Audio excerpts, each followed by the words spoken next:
I'm Leslie Thompson, as you know, and I live in Saudi Arabia, where I teach at a American curriculum K-12 school in English. I'm the tech integrator and the tech teacher there. Today I'm going to spend a lot of time talking about the capstone project that I did in 795 because it covers a lot of the competencies for the program, and it really was an exciting culmination of the whole program for me. But first, before I do that, I'm going to go back and talk a little bit about the early times. And then I'm going to talk, after I talk about the capstone project, I'm going to talk about the performance analysis and job aid that I did in 540, my first class, because it really was one of my favorite projects. And lastly, I'm going to talk about what my future holds.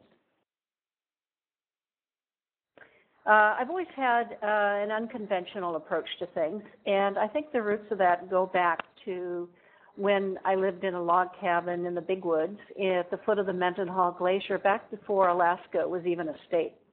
And my dad moved us there from Southern California because he wanted to make his fortune in uranium. And so he likes to do things a little differently, and he was a powerful influence on me. Came of age in the 60s, a decade, of course, of big changes, and my parents thought that I should use my art talent to become a medical illustrator. And I definitely had other ideas, and so I transferred from Lewis and Clark College, where I had a full scholarship, to Museum Art School in Portland, Oregon. Went 4 years there and graduated in 1971. Got very involved for the next decade in the women's movement, just getting started at that time, and ran a pottery studio, lived in a tent, built a house, built one-of-a-kind furniture, and we also moved around quite a bit. Moved from Portland to Arizona, down to Mexico, San Miguel de Allende, where I went to art school again, moved back to Los Angeles, and finally moved to Nevada City, California, where I lived for the next 25 years. When I needed to support my young daughter and I got into graphic design. And in 1984, I borrowed $3,000 and bought the first Mac and ran graphic design businesses for the next 20 years. And when I had something to teach, I became an adjunct at our local community college. And that led to a California teaching credential, and that led to my husband and I taking teaching jobs at an international school in Beirut, Lebanon. And my friends and family thought I was making crazier than usual decisions, but I thought I was making a decision that was outside the box. And that brings us to 2009. I was ready for a new challenge, and I began the master's program here. And to tell you the truth, I didn't show due diligence at all in picking this program. I had no idea what I was getting into. I had a teacher colleague who was also getting his EdTech degree online, and I looked over his shoulder, and he was doing podcasts and blogs in his classroom, and I was already doing that, so I thought, okay, this is going to be easy. But my score on my GRE should have been a big tip-off that it was not going to be easy at all for me. Within 2 weeks of 540, I was introduced to the world of performance analysis, well, all kinds of analysis, learning objectives, learning theories, and lots more. And I thought, what have I gotten myself into? This was a parallel universe that was really outside any box I had ever been into. Fast forward to 795.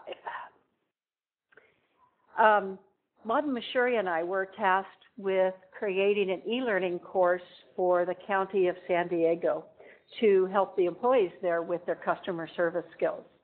And our contact at the county was Sierra Webb. And one of the first things she said to us was she wanted a solution outside the box. And that's a quote. I knew that was going to be my dream assignment when I heard that. Lon and I brainstormed for a while looking for an unconventional approach that had legs. In other words, something that could carry us through a whole course. I found Connect with Haji Kamal, designed by Kathy Moore, and I just loved it. I loved the graphic novel approach and the threaded story and lots of branching. The scenarios were based on real-life situations encountered by our soldiers in Afghanistan. And I was really excited about how we could use that as a model. I also wanted to include certain key points from Michael Allen. And so those key points, I wanted to make sure that the course told a compelling and a dramatic story. And I wanted to increase learner risk to heighten interest. I only wanted to tell what customers would need, what the employees would need to do good customer service. I didn't want to have the course say everything that could be said about customer service. I wanted the course to have authentic tasks that were based on what employees actually encountered every day on their job. And I wanted to make it so dramatic that it would be memorable. I also wanted to provide the employees with intrinsic feedback. In other words, show the natural consequences of their decisions. So I drew over 70 original illustrations in the graphic novel style, and I needed reference photos.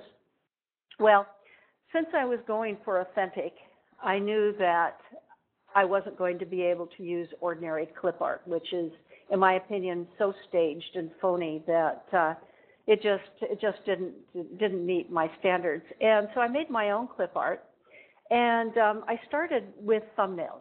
And on the right there, you can see that I drew little thumbnails, quick little sketches of everything that was going to be on a slide. And then on the left, you probably can't read it, but it's a list of all of the poses that would be required. Then I got the teachers at our school to pose for me. And the neat thing about that is that I was able to match the consistency of a character throughout the course. That would have been almost impossible with clip art. Well, the next stage was I brought it into Photoshop and traced over the photos using my stylus. Next, I brought it into Illustrator because I needed a vector program for those crisp dialogue balloons, and it's also where I assembled all the pieces and put in the background.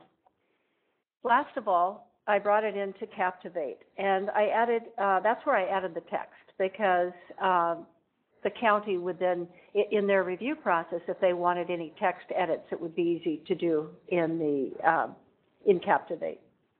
Now, the reason I'm going into so much detail on the process here is because I think it demonstrates some pretty important competencies of the program. For example, technical processes and cognitive. For example, I really worked to really tried a lot of different ideas on this workflow, but I knew that I needed to come up with a very efficient workflow.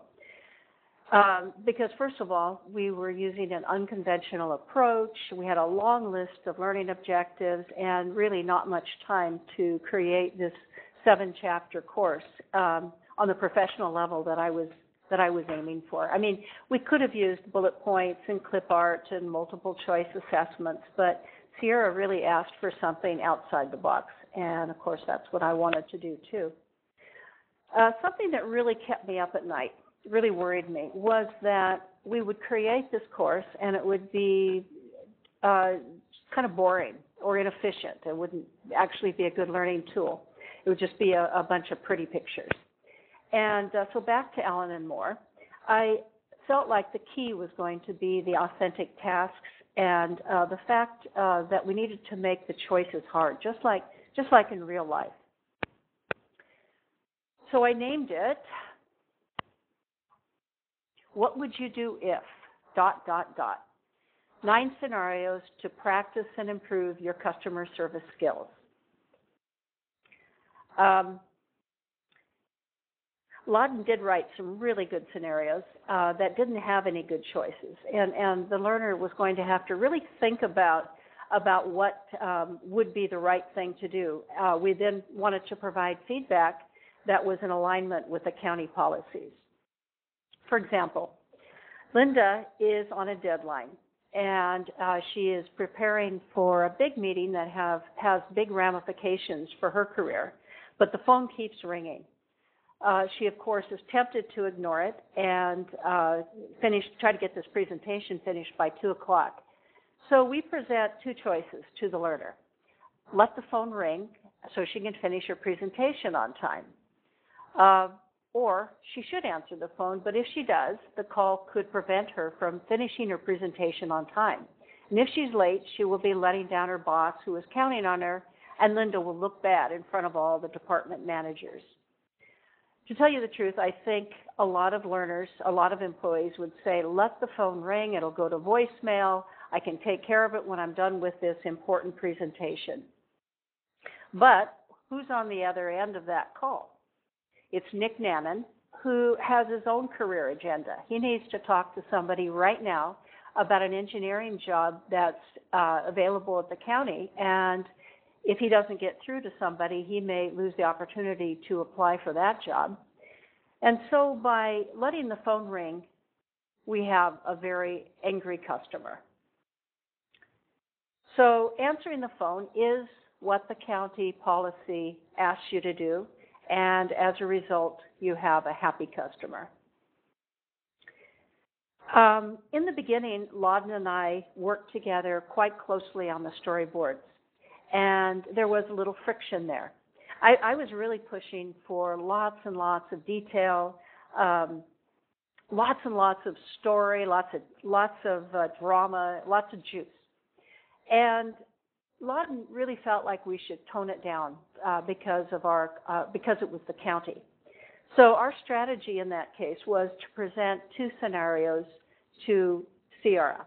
One was a little juicier, one was a little more toned down, and let her decide. Well, I was pretty happy because she said, go for the juice. The county's happy with this e-learning course, and I'm happy too because I really feel like I can put it in my portfolio and it highlights my strengths and shows my approach to e-learning. Now let's go back 3 years. I mentioned that Dr. Marshall kind of blew my mind, and but when I realized that the stuff I was learning in that course could be used in a real life situation on my job, I got hooked. For my performance analysis, I looked at a situation with our school guards. As you can imagine, Saudi Arabia is not the safest corner of the universe. In fact, our expatriate population has been a past target of Al-Qaeda. And the problem was this. The guards were letting people over our perimeter walls at night. And I'm not saying they were terrorists. They were really just Saudi teenagers who liked to play in our gym, but still. So I approached the problem systematically and looked at what was happening, what should be happening, and noted the difference, which of course is the performance gap. And I arrived at a solution system and presented it to our school administration.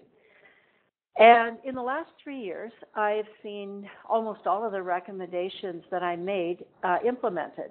A CCTV, a watchman's clock, new uniforms, an improved organizational structure, and procedure reports. And the guards really exude a different attitude than they did when 3 years ago. They wore their hats backwards. They like to watch soap operas during their duties. They left their posts sometimes to pray in the mosque and that sort of thing. I think that the reason that it has changed their attitude is that it really showed them that we care and that we were really looking at the job they were doing. To address the skills and knowledge gap, I created a job aid, and this took the form of an 11 by 17-inch poster that is how to conduct a patrol, and it hangs in the guardhouse. I used a graphic approach, as you can see. I felt like they would prefer that over a list of procedures. And it's organized into, let me show the English version of it here. It's organized into 4 parts. First, we show the guards what to do before a patrol.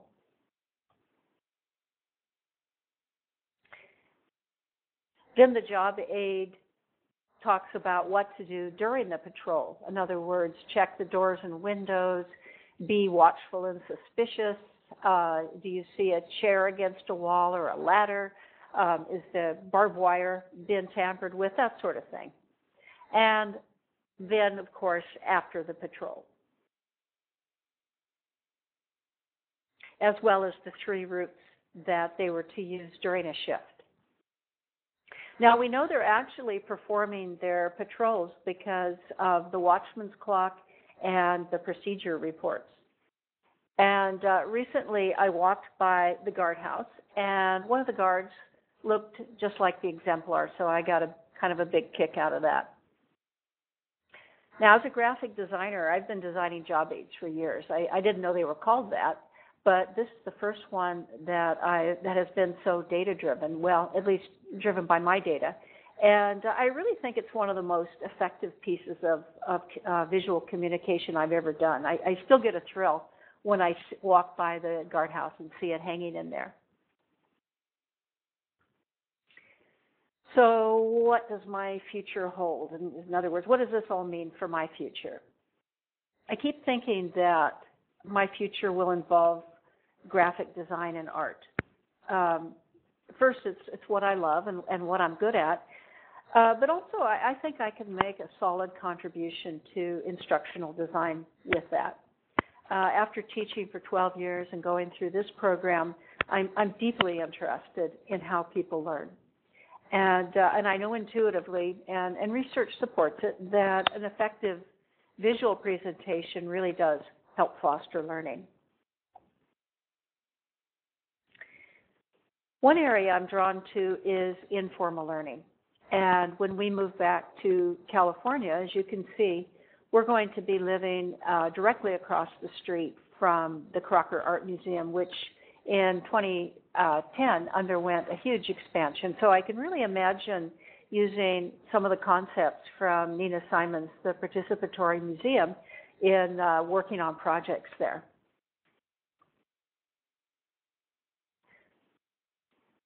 Another idea I'd like to pursue is the idea of a phone app, a guide in your pocket. This is when you're in an out-of-the-way place, and guidebooks and human guides just don't cut the mustard. I developed this prototype in 671, and it was to help people to a little-known archaeological site in Saudi Arabia called Madain Salah. That site is really underserved in terms of information, and so this was intended to help the visitor there with their questions. A couple of weeks ago, we were in Sri Lanka, and we were visiting some medieval Buddhist sites. And again, I was just struck by how helpful it would be to have a location-aware app that could help us kind of answer my questions. I know that travel apps are already available, and they're just not usually designed for destinations off the beaten trail. They're usually for places like Europe and New York City. So about halfway through, I almost quit the program, and my mom was visiting at the time, and she said, "That doesn't sound like you." And so I took one more course. It was Bob Hoffman's 561 video course, and that really reawakened my enthusiasm. I should say your kindness and encouragement really kept me going, really allowed me to want to finish the program. This has kind of felt like a second job for the last 3 years. This is the job that I start at 4 o'clock when I get home from my teaching job, goes into the evening, and usually takes up all the weekends. but I don't have any regrets. Well, actually, I have a couple of regrets. First regret is that the time zone difference just didn't allow me to attend many classes, and I missed that interactivity of that I could have had with other students in the course. And my other regret is that I never got to party with you guys at the face-to-face department parties. But I think this is really the best career move I ever made. I got lots more than I gave. And I have to just give a huge thank you to the teachers, the students that I worked with in the course, and my husband. He was just such a constant supporter and encourager. So that is all. I am ready for any questions you may